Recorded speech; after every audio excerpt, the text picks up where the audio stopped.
Boa noite, irmãos.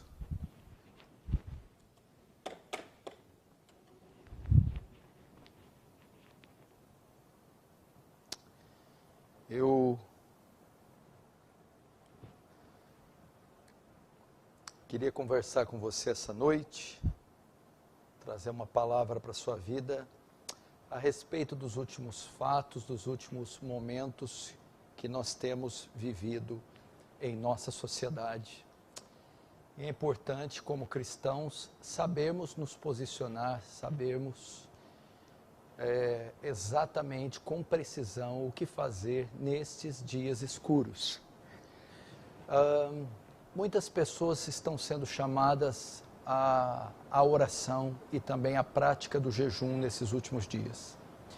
Evidentemente, diante de fatos tão estarrecedores, que envolvem todo mundo e principalmente a nossa nação, nós ficamos ansiosos para tomar decisões.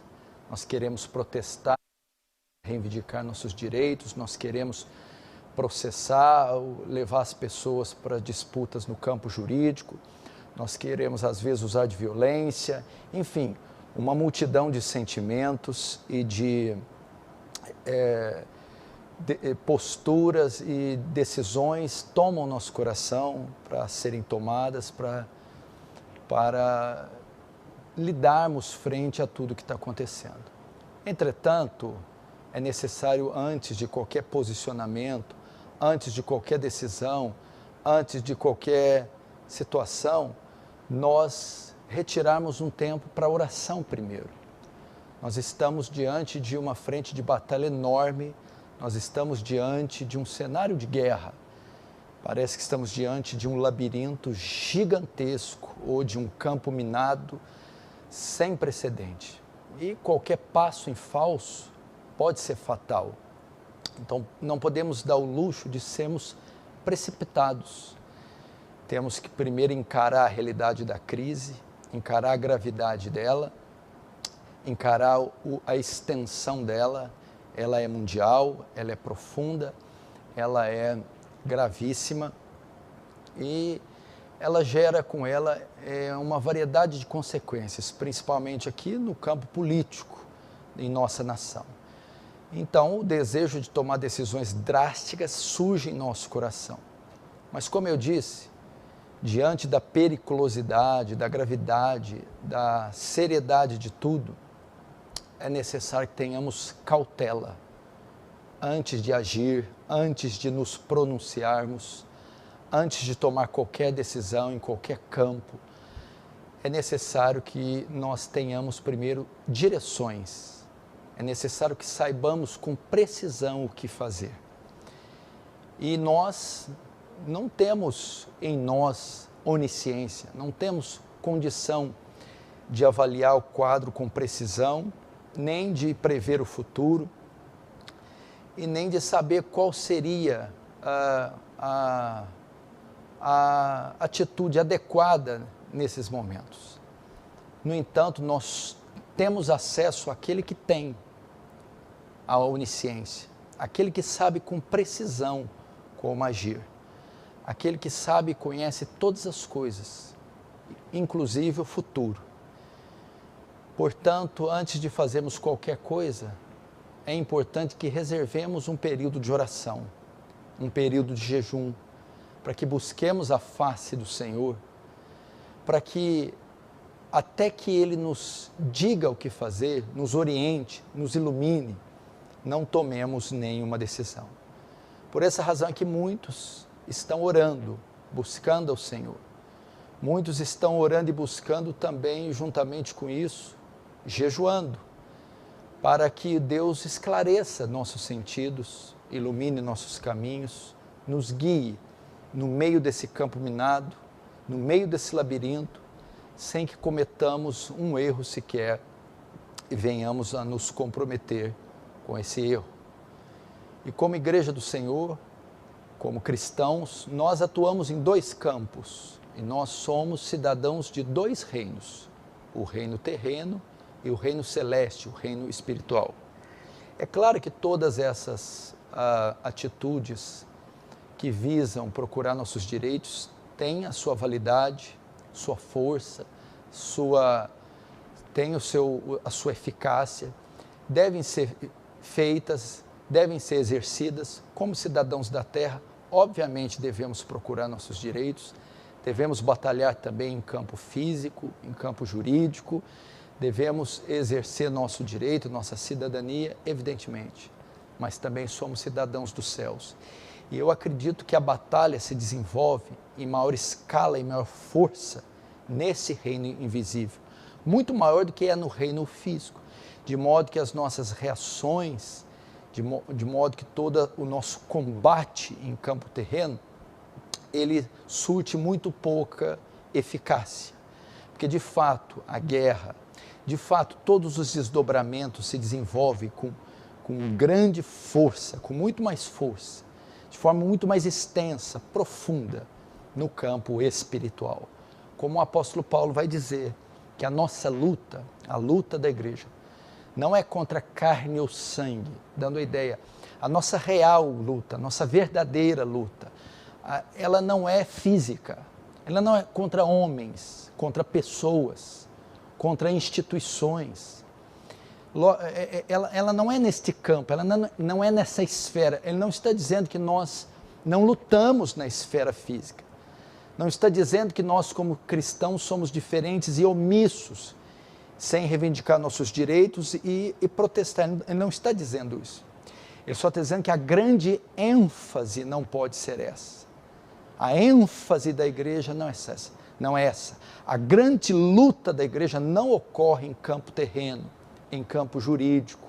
Não ocorre com paus e pedras, com armas. A grande luta da igreja é em campo espiritual.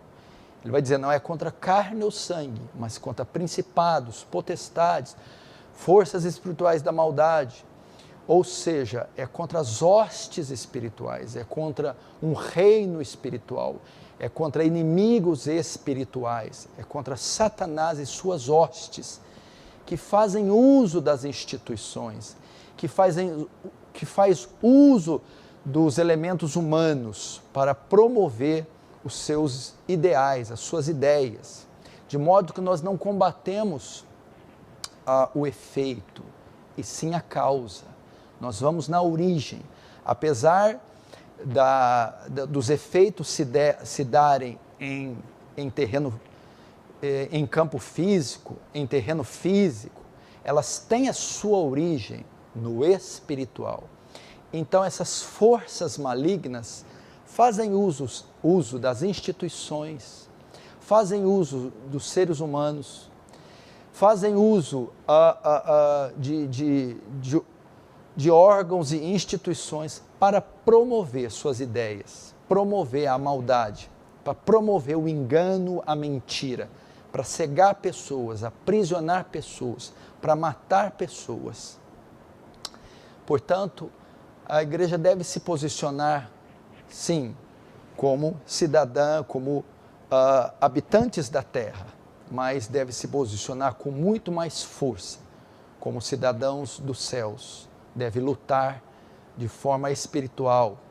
Se a nossa luta, então, ela se desenvolve com mais intensidade no campo espiritual, logo, não podemos usar armas naturais contra inimigos espirituais, contra inimigos invisíveis. Por mais que esperneemos, por mais que você use toda a sua força para batalhar nesse campo, mais que você invista nas mídias sociais, vá às ruas, proteste, assine, baixe assinados, faça o que for. De certo modo, tem pouco efeito contra inimigos invisíveis. Nós devemos, na verdade, unir as duas coisas, juntamente com essas armas, com essas atitudes, devemos fazer uso das armas espirituais.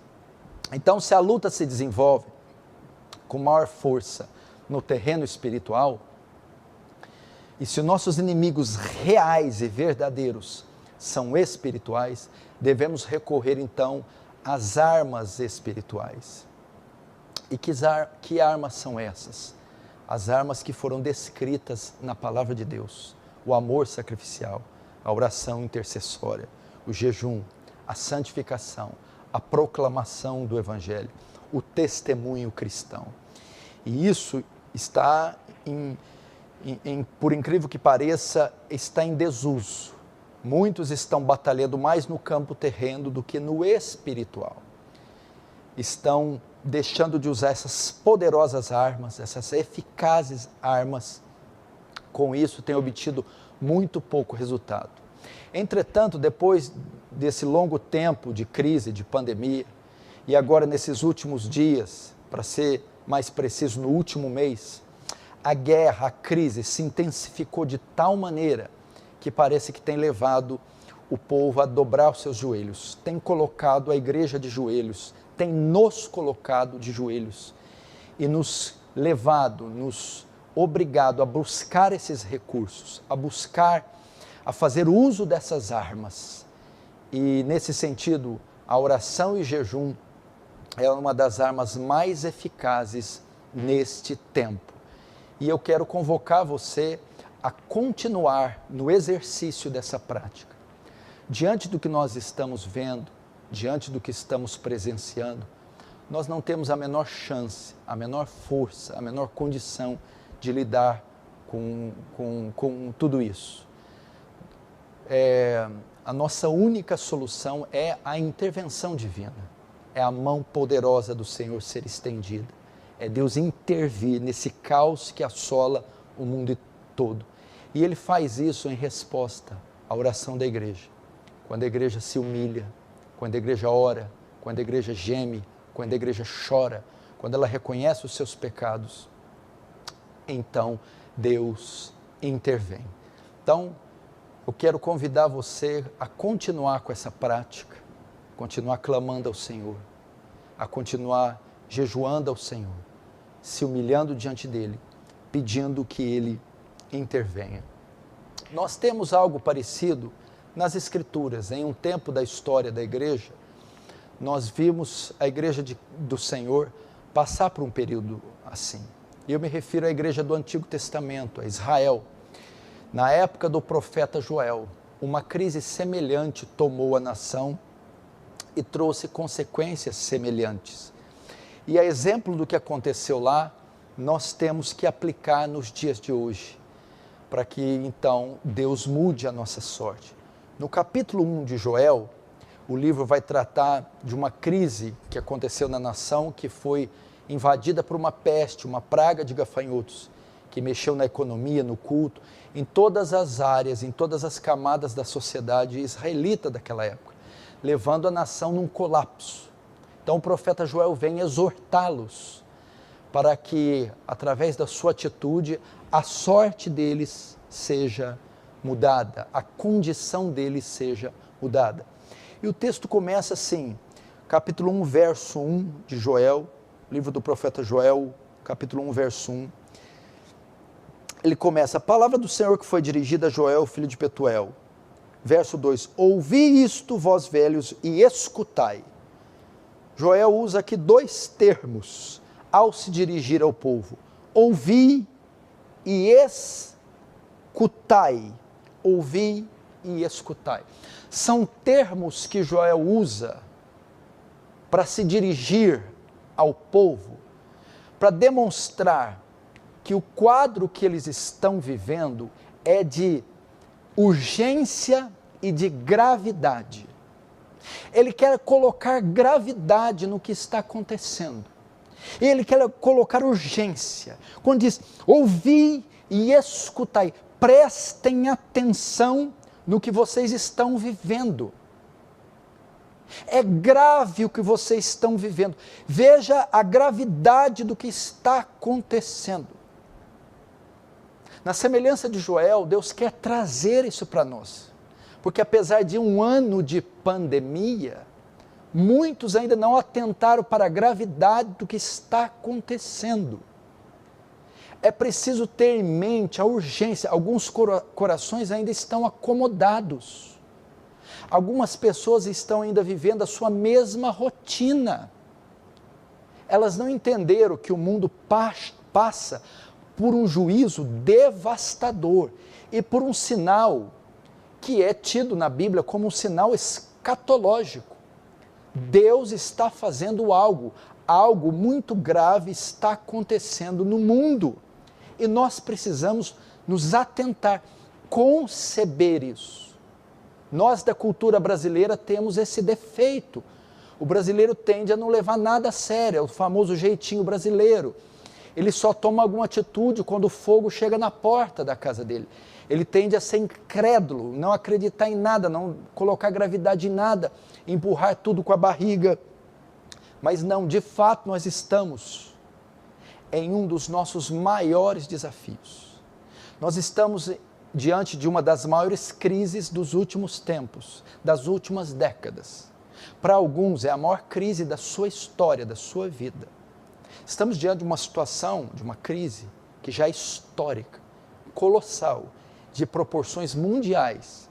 E por mais que você faça parte desse grupo de evangélicos que é triunfalista, positivista, você não pode negar a realidade dos fatos. E ele diz, escutai, concebam, atente, irmãos. Porque a nossa atitude depende de como nós vemos as coisas. Como vamos nos conduzir? Como vamos tomar atitudes? Qual vai ser a nossa reação? Ela depende de como nós olhamos para as coisas. Então, as atitudes que você vai tomar vai ser conforme a maneira que você vê a crise. Se você vê com indiferença, com superficialidade, se você não sabe fazer a leitura dos tempos, ela não tem propósito, a sua atitude diante dela não vai ser compatível com ela. Logo então você precisa se atentar para a crise. E ele diz também no verso 3, na raiz está vossos filhos, e vossos filhos o façam aos seus filhos, e os filhos destes a outra geração. O que o profeta pede aqui? Que essa situação gravíssima que assola o mundo todo, não fique guardada só com vocês. Que vocês compartilhem o que está acontecendo com seus familiares. Nós temos a tendência de proteger nossos filhos, principalmente, minimizar para eles as coisas, ou omitir deles a verdade, fazendo com que cresçam com indiferença, que não sejam robustos. Você precisa participar a sua família do que está acontecendo. Você mostrar que o mundo está sob um colapso para os seus filhos, que a rotina cotidiana, a vida diária mudou.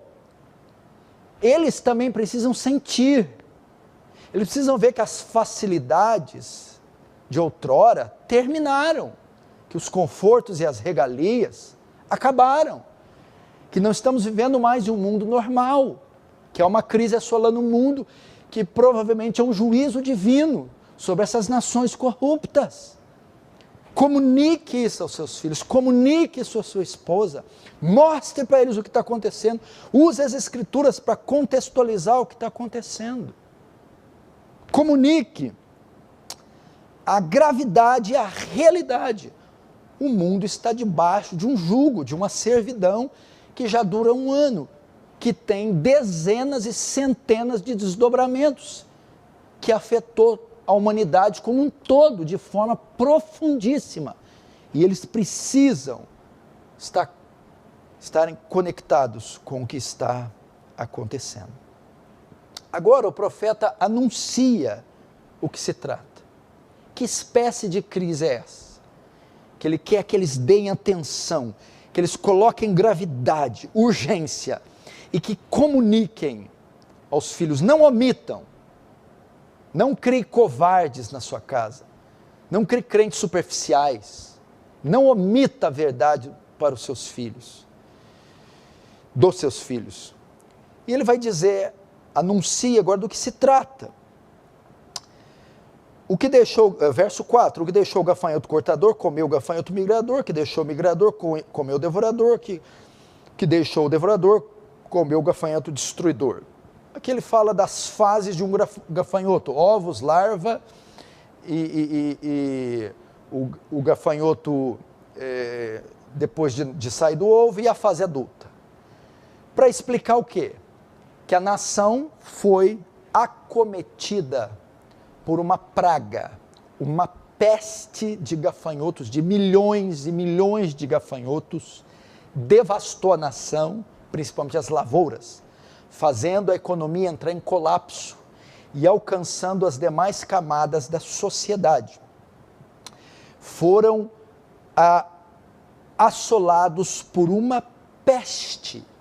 É a mesma coisa que nós estamos vendo aqui, estamos vivendo, presenciando.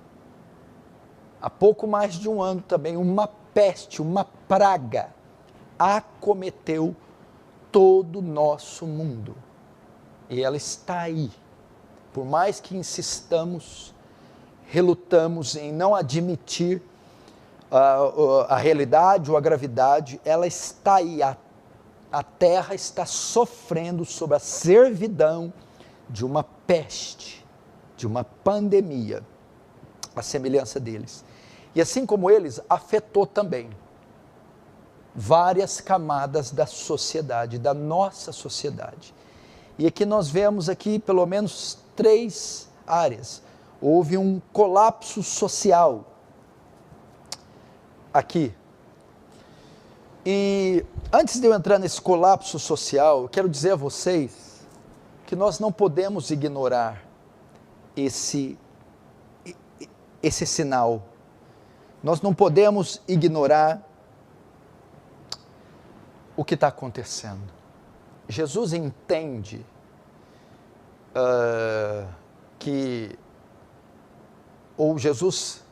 ele manifestou, ele revelou, profetizou que coisas como essas marcariam o tempo da sua volta. Marcariam a entrada de uma nova era, de um novo tempo. E é um tempo chamado tempo do fim. Porque em Lucas capítulo 15, ele vai dizer que um desses sinais é que o mundo seria acometido por epidemias, pestilências. Então veja só, não podemos achar que é só mais uma tragédia cumprindo o seu lugar na agenda global, mundial. Um terremoto aqui, uma fome ali, uma enchente ali, uma tragédia ali. Não podemos. Nós temos que associar os acontecimentos mundiais à profecia bíblica.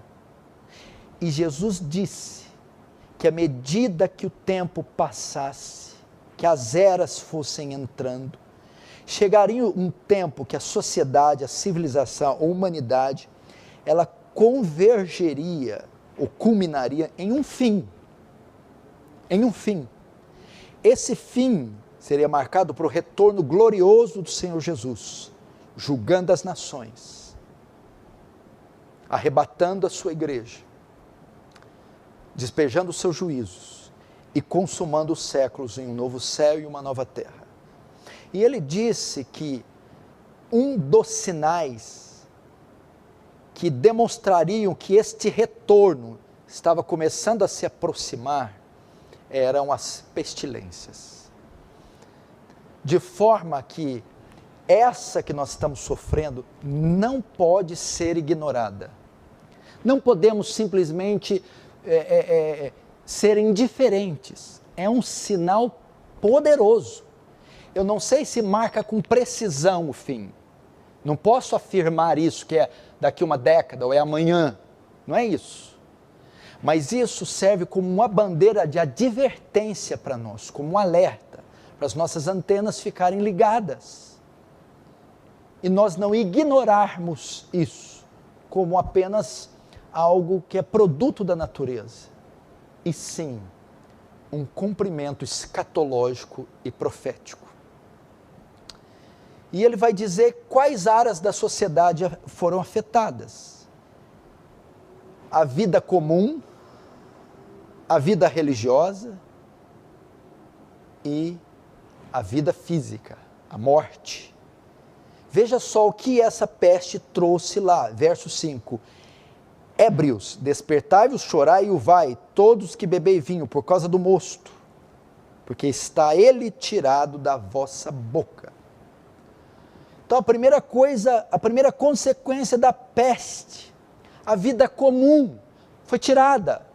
O lazer, o hobby, o prazer. Esse vinho aqui fala daquele momento de prazer, fala daquele happy hour, daquele momento. Isso tudo foi alterado. Eles foram privados, o colapso foi tão grande e a devastação dos gafanhotos foi tão grande que comprometeu a vida comum daqueles cidadãos. Comprometeu a vida comum, a economia entrou num colapso e mexeu na vida dessas pessoas, de modo que alterou a condição natural deles. Nós estamos vivendo o mesmo quadro, a nossa rotina mudou. Não podemos mais praticar ou não podemos mais nos envolver com o nosso cotidiano costumeiro, hobbies, o lazer, foi tudo alterado. Nós estamos agora privados um pouco da nossa liberdade, nós estamos agora obrigados a usar máscaras, nós estamos obrigados a nos isolarmos das pessoas, a nossa vida foi alterada. Para você ter uma ideia, nos Estados Unidos da América, se prevê que nesse ano vai haver uma diminuição de nascimento de bebês de 300 a 500 mil bebês a menos vão deixar de nascer nos Estados Unidos. A vida comum foi alterada, as pessoas estão com medo de procriar. A peste, ela mudou os paradigmas da sociedade, mudou a vida comum. As pessoas, só nos Estados Unidos, vão deixar de gerar de 300 a 500 mil bebês, porque estão com medo. O custo de vida, por exemplo, aumentou.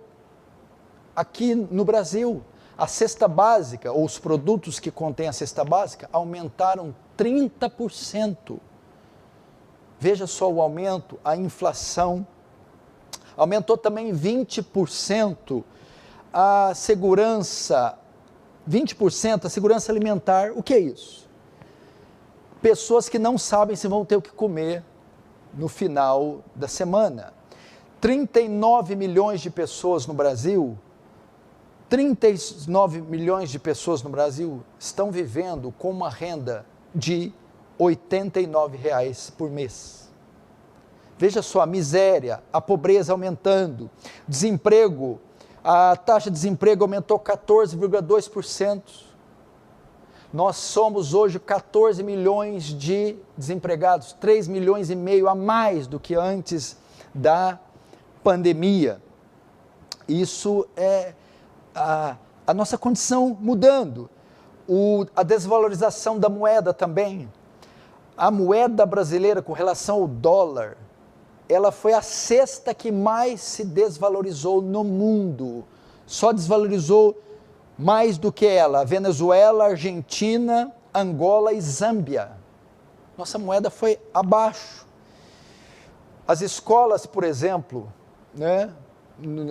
1 bilhão e 500 milhões de alunos e 60 milhões de professores em 160 países foram afetados com a pandemia.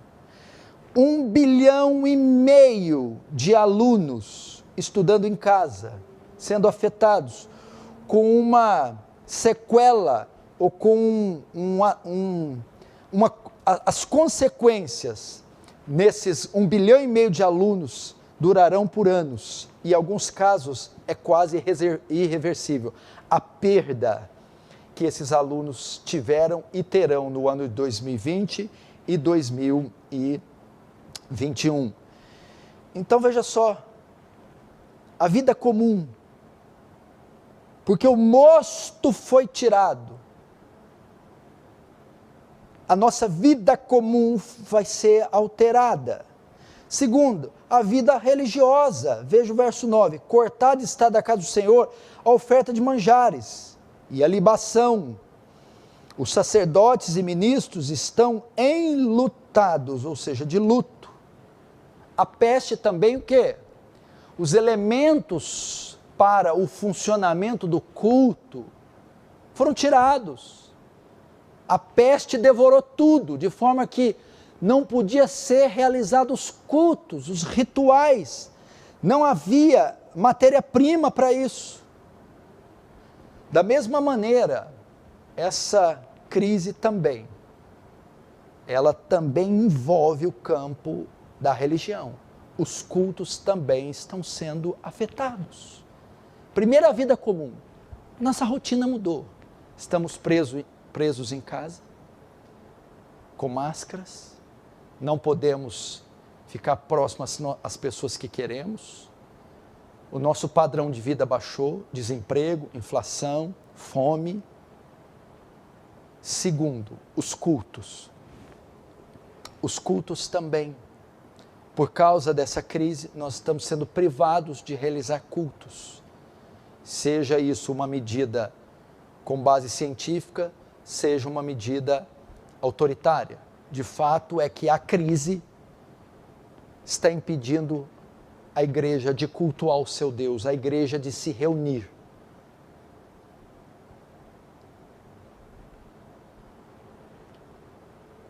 Isso é muito trágico.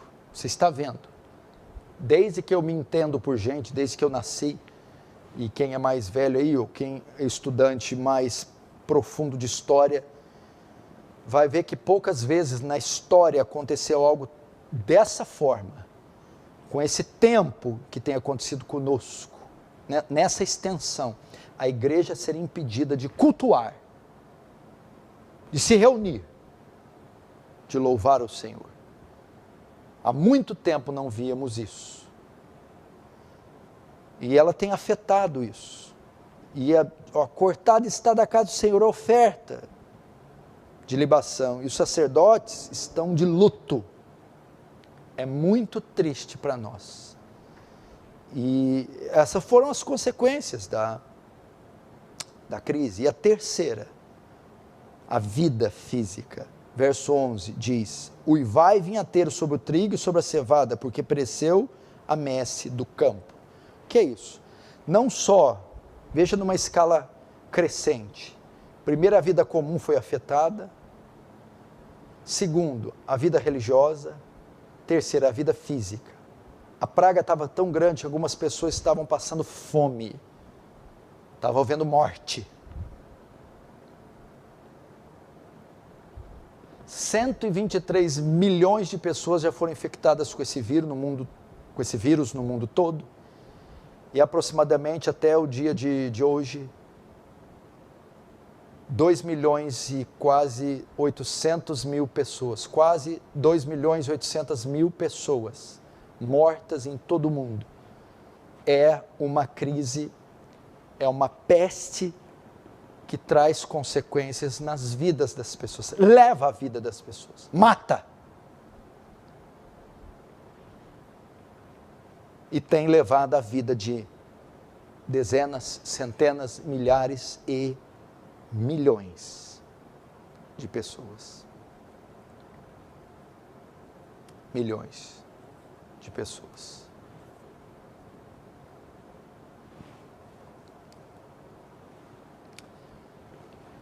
Essas são algumas características do que nós estamos enfrentando hoje. O nosso cenário é esse.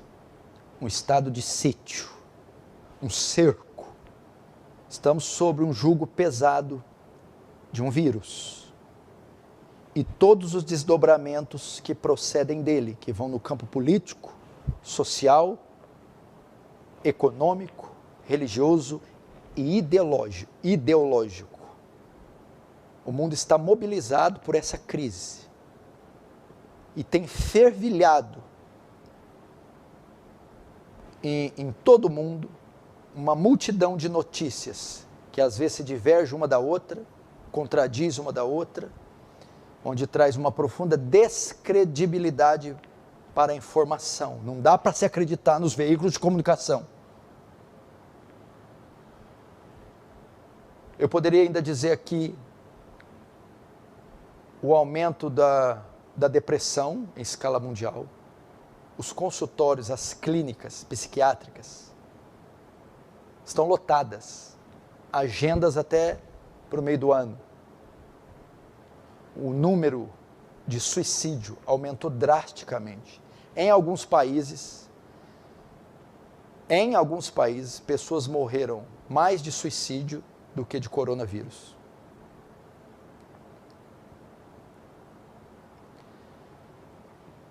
Essa é a situação.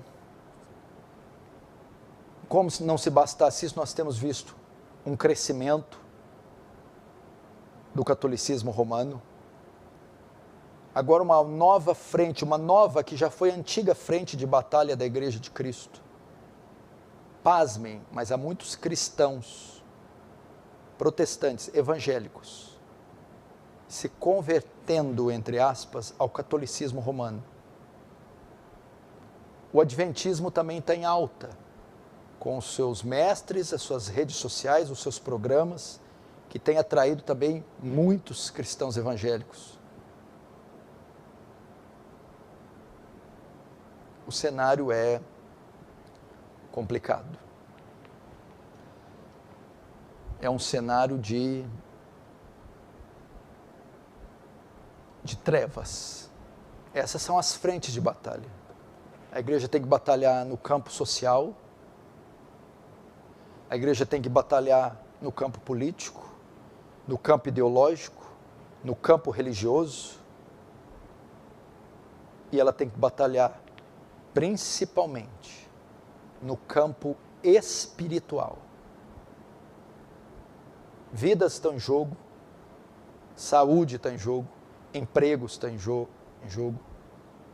liberdade está em jogo, direitos estão em jogo e principalmente almas estão em jogo.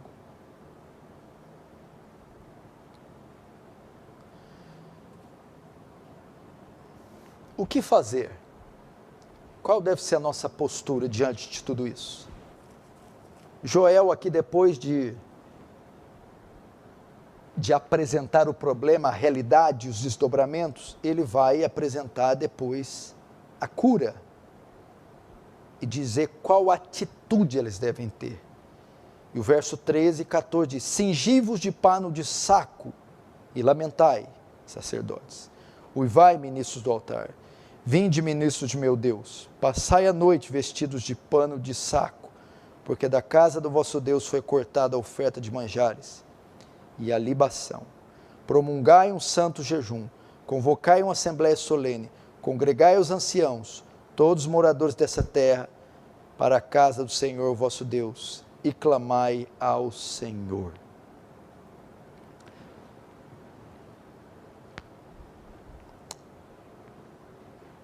Joel faz o que diante da calamidade? Diante do quadro negro escuro, ele chama os ministros, os sacerdotes, e os ordena que convoquem toda a nação para se humilhar e buscar a face de Deus diante daquele quadro. Veja só, os termos que ele usa é dada a gravidade. Cingi-vos de pano de saco, lamentai-vos, uivai, passai a noite vestido de pano de saco, promulgai um jejum, convocai uma assembléia solene, congregai os anciãos, todos termos usados com intensidade, todos imperativos. Alerta geral, parem tudo, vão buscar o seu Deus. É o que nós devemos fazer, dentre tantas coisas que pode ser feito. Protestos, abaixo-assinados, postes, passeatas, carreatas, processos, brigas, intrigas, motins. Joel não vai dizer isso. Ainda que tenha a sua importância, o seu espaço no contexto, a grande luta da igreja não se dá em campo terreno. Não venceremos com essas medidas, elas não são suficientes. Por quê? Porque há entidades espirituais, há poderes espirituais, há forças espirituais, há forças invisíveis, imateriais, agindo por detrás dessas instituições, por detrás desses governantes, por detrás dessas pessoas. De forma que precisamos nos posicionar espiritualmente, sobretudo. Então o que ele diz? Buscar ao Senhor, oração e jejum, uma consagração coletiva, um lamento, um confessar de pecados. Então isso que nós vamos fazer nos próximos dias, além das outras. Eu não estou dizendo que vamos ficar bitolados apenas lutando nesse campo, mas ele é a grande ênfase, a solução é atuar neste campo. Então ele diz, cingivos de pano de saco, ele pede para toda a comunidade reservar um tempo para buscar o Senhor em oração. Ok? Então essa é a mais elevada ferramenta espiritual. É o mais elevado exercício espiritual, a oração. Não há precedentes para um crente que ora. A oração, ela é o mecanismo que move a mão de Deus, já disse alguém. A oração não conhece fronteiras nem limites. A oração, ela pode mudar sentenças e decretos. Claro que é Deus que muda sentenças e decretos, mas muitas vezes o faz através de um homem, uma mulher, uma igreja, uma comunidade que ora. Vamos orar a Deus, vamos clamar a Deus. Buscar-me-eis, me achareis quando me buscardes de todo o vosso coração. Vamos fazer dos nossos quartos santuários, tabernáculos, quartos de guerra. Vamos exercitar essa ferramenta enferrujada. Vamos sair do conforto, do comodismo. Não vamos esperar para a última hora até que a peste bata a nossa porta e assole a nossa vida. Vamos orar. Mas com quais elementos devem acompanhar a oração nesse caso? Não é só orar. Afinal de contas, é uma prática que eu nem tenho que pedir para você exercitar. Ela deve ser comum ao crente. Pressupõe que o crente ora. Mas deve ter elementos nesse tempo de crise. Diz: orai e promulgai um santo jejum. Oração e jejum. O que é o jejum aqui? Na maior parte dos casos que ele é mencionado na Escritura, o jejum é praticado diante de situações de extrema calamidade, de intensa crise, diante de coisas que levam o homem a agonizar. O jejum é feito especialmente para ser praticado em dias como os nossos. Por que é o jejum? É uma forma de demonstrar fraqueza, incapacidade, inabilidade. É uma forma de humilhação. É de dizer, diante dos fatos que me cercam, eu não tenho a menor força, a menor capacidade de lidar. É externar meu quebrantamento. Estou profundamente quebrantado, triste, angustiado pelos fatos que me cercam. E eu demonstro a minha angústia, a minha tristeza interna.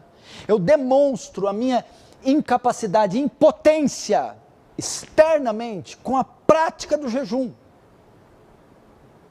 Mas há um terceiro elemento que deve acompanhar, e muitos líderes cristãos, muitos crentes estão se esquecendo em tempos como os nossos. Não basta só orar, só jejuar. Aqui os termos cingivos de pano de saco, cingivos, uivai-vos, passai a noite vestido de pano de saco, jejum, aponta para quê? Para arrependimento, para confissão de pecados. Quando Davi diz: tu não se agrada de sacrifício, senão te daria, no Salmo 51. Sacrifícios para o Senhor são um coração contrito e quebrantado. Sacrifício, no caso, é o voto, é o jejum. Tu não se agrada, ou seja, só o sacrifício em si não é suficiente, a oração, o jejum, o voto. Mas junto com o sacrifício, com a oração e o jejum, deve ter o coração contrito. Senão, tu não se agrada de sacrifício, não te daria. Sacrifício do Senhor é um coração contrito. A ideia ali é de um coração arrependido. Ou seja, essa convocação solene tinha a ver com o pecado da nação. Eles entendiam que o juízo sofrido, que a peste, a praga que assolou e que mudou a vida comum, que impediu os cultos de serem praticados, que tirou a vida, que trouxe colapso na economia, miséria, fome, morte, peste, era fruto do pecado de Israel.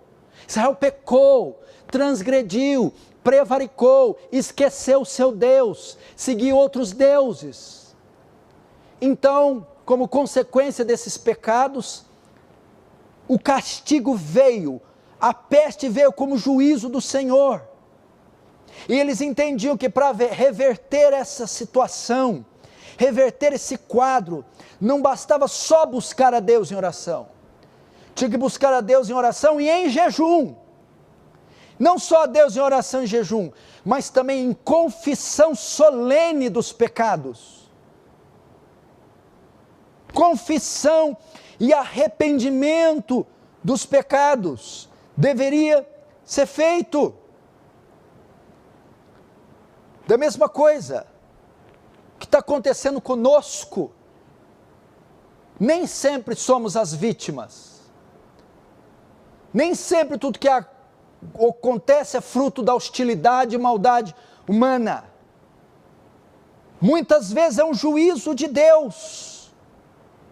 Primeiro contra os ímpios, contra os gentios. De certa forma, eu entendo que uma praga deste porte é para bater as nações soberbas, arrogantes, profanas, que afrontam a Deus, blasfemam o nome de Deus, que bebem iniquidade como água, que serve multidão de deuses, e Deus agora está passando com a sua vara e disciplinando as nações, e as abatendo e as pondo de joelhos, por causa do seu pecado.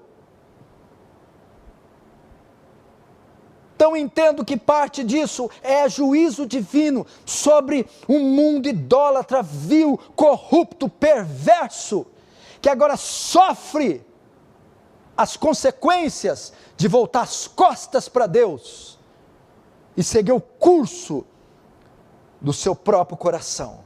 Segundo, não é só juízo contra os ímpios, mas também é a disciplina dos justos. É para despertar uma igreja mundana, é para santificar uma igreja mundana. De certa forma, esse século, esse tempo hedonista, relativista, fez a igreja pegar no sono, se envolver com o mundo, dormir, ficou sofisticada, ficou moderna, deixou os rudimentos da fé, esqueceu a herança herdada pelos pais, os santos homens de Deus do passado, e de certa forma Deus está despertando para voltar a ser uma igreja pura, para ser uma igreja que observa a prática da oração, uma igreja evangelística, missionária, uma igreja que se desassocia do mundo com o qual tem flertado. E é também um recado para a igreja visível, a igreja apóstata, a igreja cheia de seus falsos líderes. Muito do que está acontecendo é pecado também. Isso precisa ser mencionado nas igrejas, precisa ser mencionado pelos líderes. Só oração e jejum não, oração, jejum e confissão. confessar os crimes que a igreja cometeu, confessar os pecados que a igreja cometeu, confessar os desvios que a igreja cometeu, os absurdos que a igreja cometeu, os escândalos nos quais ela foi envolvida, e o nome de Deus foi blasfemado entre os gentios, por abandonar as sãs doutrinas, por abandonar os princípios fundamentais, por abandonar a fidelidade à Escritura, por ensinar falsa doutrina, por prefigurar ou por difundir um outro Deus, um outro evangelho. Ela pecou, ela deixou a verdade, ela passou a vender um produto barato nos púlpitos e não o evangelho.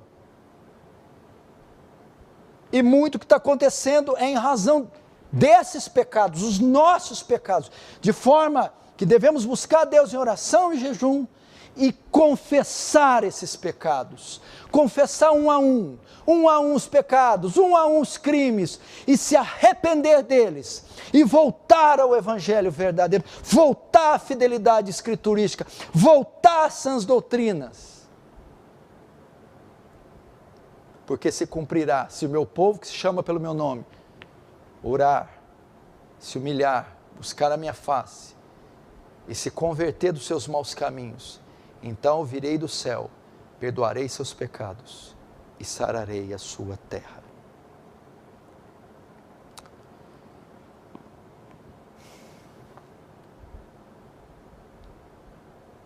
Essa é a nossa condição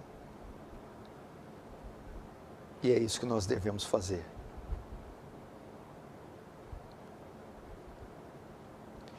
Contudo, é muito comum nas Escrituras, nos profetas, Deus sempre faz isso. Ele começa com a palavra de correção e depois ele termina com a palavra de esperança. E ele traz isso a Joel da mesma forma que traz para nós. Verso 25 do capítulo 2 diz: restituir-vos-ei os anos que foram consumidos pelo gafanhoto, migrador, pelo destruidor, pelo cortador. Comereis abundantemente, vos fartarei, louvarei o nome do Senhor vosso Deus, que se ouve maravilhosamente convosco, e o meu povo jamais será envergonhado.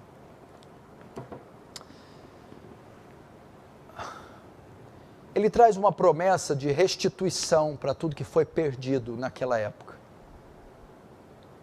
Tudo que foi devastado, tudo que foi perdido na economia, na religião, tudo que foi perdido na vida comum, todo o desastre, o caos, em todas as camadas, causado pela peste, seria restituído. E como é isso? Em resposta ao clamor de Israel, em resposta ao jejum de Israel, em resposta ao arrependimento de Israel. Da mesma forma, irmãos, Deus pode mudar a nossa sorte. Deus pode mudar a condição. Eu sei que as profecias estão aí. É o princípio das dores. Os decretos de Deus estão aqui, eles vão se cumprir. O amor se esfriará. Vai se multiplicar a iniquidade. Apostatarão alguns da fé, dando ouvido a espíritos enganadores e doutrinas de demônio. Haverá apostasia. Sim. Mas no meio do cumprimento disso, no meio dessa negridão, há uma igreja que ora, há uma igreja que chora, há uma igreja que jejua, há uma igreja que confessa seus pecados, se arrepende dos seus pecados. Então Deus, dentro desses decretos, muda a sorte da igreja, muda o cativeiro da igreja, poupa nações, poupa instituições, adia o seu juízo, move céus e terra,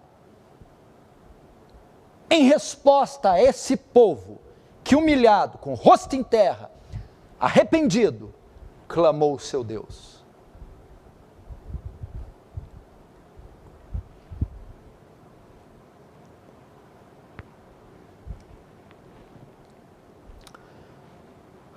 Pois é isso que eu peço para vocês fazerem nos próximos dias. Esse é o cenário, essas são as consequências, e aqui está a solução. Armas espirituais. Que os próximos dias, semanas e meses sejam dias, semanas e meses de intenso, profundo combate. Vamos combater. Com que armas? As armas da nossa milícia não são carnais, mas poderosas em Deus para destruir fortalezas. Oração intercessória, amor sacrificial, jejum, santificação, o testemunho da igreja, a pregação do evangelho e o arrependimento. Nós assim poderemos mudar esse quadro, esse cenário. Eu convido você a se juntar ao povo de Deus em toda parte do Brasil e do mundo, a orar, buscar a face do Senhor, até que Ele mude a nossa sorte. Vamos fechar os olhos e vamos orar. Deus Santo, guarde todos os irmãos, sustenta-os nesses dias difíceis e traz a eles a realidade do que está acontecendo.